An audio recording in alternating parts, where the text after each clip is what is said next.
creation? Beauty. No, chaos. It began in chaos.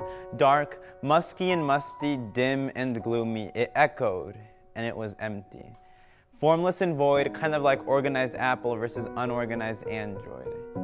Oceans and seas, water mixed in with atmosphere. It was crazy. Then God stepped in and creation week began, 7 literal days to be exact. And God spoke, not just words, but particles and wavelengths. Light. Light burst forth from his mouth, and darkness ran away to hide. And then he separated water and sky, atmosphere in between, yes, air to breathe. And trees with leaves, sun, moon, and stars, owls with ooze, cows with moos, and horses with hooves. This was creation. God had a paintbrush in his hand and said to man and woman, "Here, take this brush into your hand." The ability to create colors and shapes, love or hate, pain or grace. They painted, and it was beautiful. But they kept painting, and deception got involved, and they kept painting, yes, and disobedience evolved.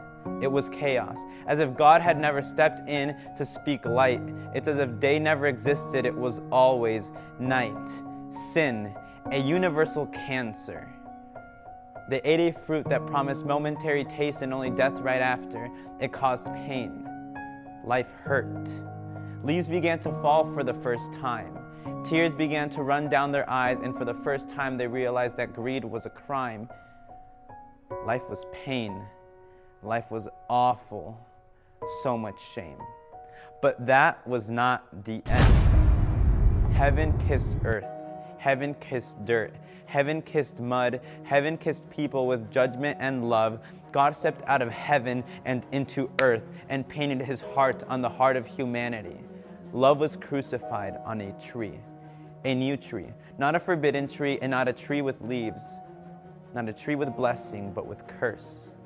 This tree had splinters and bore 3 nails, was a king's throne, and to top it off were a crown of thorns. This tree was the beginning of new life. The tree was the beginning of new creation, recreation, salvation, redemption, atonement. This was reconnection. God painted a door called opportunity, the ability to create, hate, love, recreate, love, hoard, adore, is now the ability you have at your front door. So may you paint a canvas that looks like a splintered, sacrificing tree.